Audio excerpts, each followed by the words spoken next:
नमस्कार दोस्तों, stories with सत्यम में आपका स्वागत है। आज मैं आपको सुनाऊंगा मुंशी प्रेमचंद्र द्वारा लिखी गई कहानी मैकू। कहानी को सुनने से पहले चैनल को सब्सक्राइब करें ताकि आने वाले वीडियोस आप तक पहुंच सकें। कादिर और मैकू ताड़ी खाने के सामने पहुंचे तो वहां कांग्रेस के वॉलंटियर झंडा लिए खड़े नजर आए। दरवाजे के इधर उधर हजारों दर्शक खड़े थे। शाम का वक्त था। इस वक्त गली में पियकड़ों के सिवा और कोई ना आता था। भले आदमी इधर से निकलते झिझकते।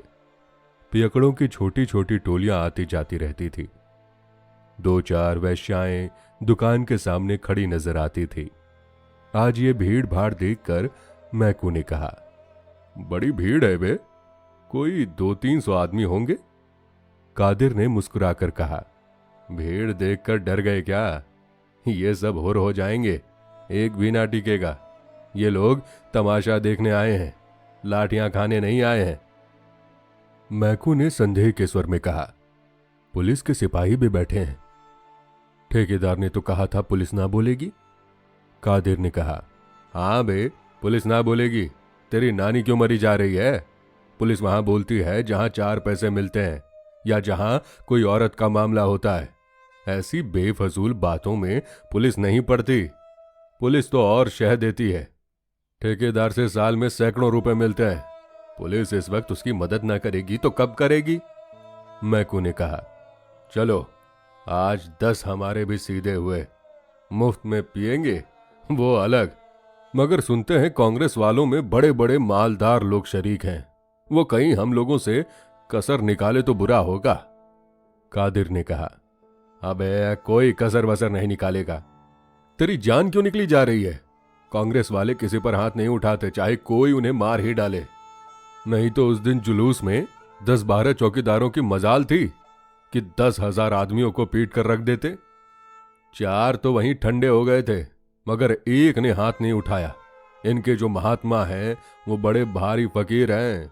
उनका हुक्म है कि चुपके से मार खा लो, लड़ाई मत करो। यूं बातें करते करते दोनों ताड़ी खाने के द्वार पर पहुंच गए। एक स्वयंसेवक हाथ जोड़कर सामने आ गया और बोला, भाई साहब, आपके मजहब में ताड़ी हराम है? मैकू ने बात का जवाब चांटे से दिया। ऐसा तमाचा मारा कि स्वयंसेवक की आंखों में खून आ गया। दूसरे स्वयंसेवक ने दौड़कर उसे संभाला। 5 उंगलियों का रक्तमय प्रतिबिंब झलक रहा था, मगर वॉलंटियर तमाचा खाकर भी अपने स्थान पर खड़ा रहा। मैकू ने कहा, अब हटता है कि और लेगा? स्वयंसेवक ने नम्रता से कहा, अगर आपकी यही इच्छा है तो सिर सामने किए हुए हूं, जितना चाहिए मार लीजिए, मगर अंदर ना जाइए। ये कहता हुआ वो मैकू के सामने बैठ गया। मैकू ने स्वयंसेवक के चेहरे पर निगाह डाली। उसकी 5 उंगलियों के निशान झलक रहे थे। मैकू ने इसके पहले अपनी लाठी से टूटे हुए कितने ही सिर देखे थे, पर आज किसी ग्लानि उसे कभी नहीं हुई थी। वो 5 उंगलियों के निशान किसी पंचशूल की भांति उसके हृदय में चुभ रहे थे। कादिर चौकीदारों के पास खड़ा सिगरेट पीने लगा। वहीं खड़े खड़े बोला, अब खड़ा खड़ा देखता क्या है, लगा कस के एक हाथ। मैकू ने स्वयंसेवक से कहा, तुम उठ जाओ, मुझे अंदर जाने दो। आप मेरी छाती पर पांव रखकर चले जा सकते हैं। मैं कहता हूं उठ जाओ। मैं अंदर ताड़ी ना पीऊंगा, एक दूसरा ही काम है। उसने ये बात कुछ इस दृढ़ता से कही कि स्वयंसेवक उठकर रास्ते से हट गया। मैकू ने मुस्कुराकर उसकी ओर ताका। स्वयंसेवक ने फिर हाथ जोड़कर कहा, आप वादा भूल ना जाना। एक चौकीदार बोला, लात के आगे भूत भागता है, एक ही तमाचे में ठीक हो गया। कादिर ने कहा, यह तमाचा बच्चा को जन्म भर याद रहेगा। मैकू के तमाचे सह लेना मामूली काम नहीं है। चौकीदार ने कहा, आज ऐसा ठोको इन सबको कि फिर इधर आने का नाम ना ले। कादिर ने कहा, खुदा ने चाहा तो फिर इधर आएंगे भी नहीं, मगर हैं सब बड़े हिम्मती, जान को हथेली पर लिए फिरते हैं। मैकू भीतर पहुंचा तो ठेकेदार ने स्वागत किया। आओ मैकू मियां, एक ही तमाचा लगाकर क्यों रह गए? एक तमाचे का भला इन पर क्या असर होगा? बड़े लतखोर हैं सब। कितना ही पीटो असर ही नहीं होता। बस आज सबों के हाथ पांव तोड़ दो, फिर इधर ना आए। मैकू ने कहा। तो क्या और ना आएंगे? ठेकेदार ने कहा। फिर आते सबों की नानी मरेगी। मैकू ने कहा। और जो कहीं तमाशा देखने वालों ने मेरे ऊपर डंडे चलाए तो? ठेकेदार ने कहा। तो पुलिस उनको मार भगाएगी, एक झड़प में मैदान साफ हो जाएगा। लो, जब तक एक आध बोतल पी लो, मैं तो आज मुफ्त के पिला रहा हूं। मैकू ने कहा। क्या इन ग्राहकों को भी मुफ्त है? ठेकेदार ने कहा। क्या करता, कोई आता ही नहीं था। सुना कि मुफ्त मिलेगी तो सब धंस पड़े। मैकू ने कहा। मैं तो आज नहीं पीऊंगा। ठेकेदार ने कहा।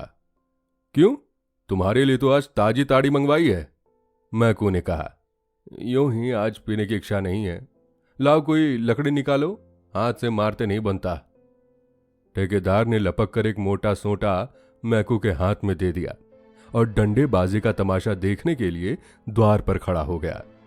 मैकू ने एक क्षण डंडे को तौला, तब उछलकर ठेकेदार को ऐसा डंडा रसीद किया कि वहीं दोहरा होकर द्वार पर गिर पड़ा। इसके बाद मैकू ने पियक्कड़ों की ओर रुख किया और लगा डंडों की वर्षा करने। ना आगे देखता था ना पीछे, बस डंडे चलाया जाता था। ताड़ीबाजों के नशे हिरन हुए, घबरा घबरा कर भागने लगे, पर किवाड़ों के बीच में ठेकेदार की देह बंधी थी। उधर से फिर भीतर की ओर लपके।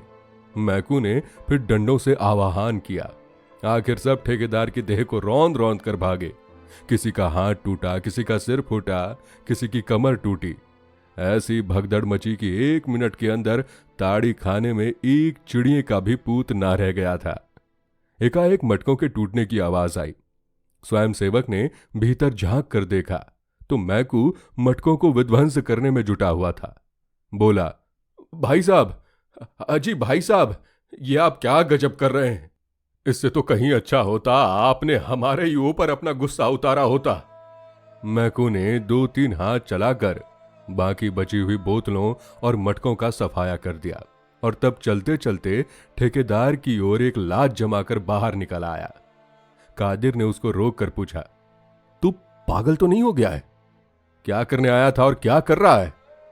मैकू ने लाल लाल आंखों से उसकी ओर देखकर कहा, हाँ, अल्लाह का शुक्र है कि मैं जो करने आया था वो ना करके कुछ और ही कर बैठा।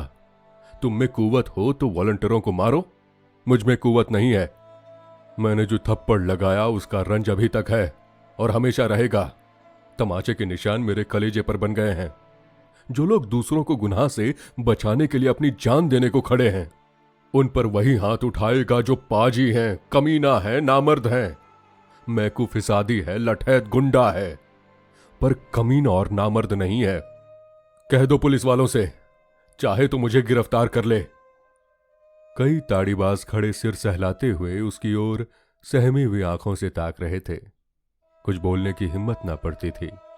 मैकू ने उनकी ओर देखकर कहा, मैं कल फिर आऊंगा। अगर तुम में से किसी को यहां देखा तो खून पी जाऊंगा। जेल और फांसी से नहीं डरता। तुम्हारी भलमनसी इसी में है कि अब भूल कर भी इधर मत आना। ये कांग्रेस वाले तुम्हारे दुश्मन नहीं हैं। तुम्हारे और तुम्हारे बाल बच्चों की भलाई के लिए ही तुम्हें पीने से रोकते हैं। इन पैसों से अपने बाल बच्चों की परवरिश करो, घी दूध खाओ। घर में तो फाके हो रहे हैं। घर वाली तुम्हारे नाम को रो रही है और तुम यहां बैठे पी रहे हो। लानत है इस नशेबाजी पर। मैकू ने वही डंडा फेंक दिया और कदम बढ़ाता हुआ घर चला। इस वक्त तक हजारों आदमियों का हुजूम हो गया था। सभी श्रद्धा, प्रेम और गर्व की आंखों से मैकू को देख रहे थे। तो दोस्तों, ये थी आज की कहानी।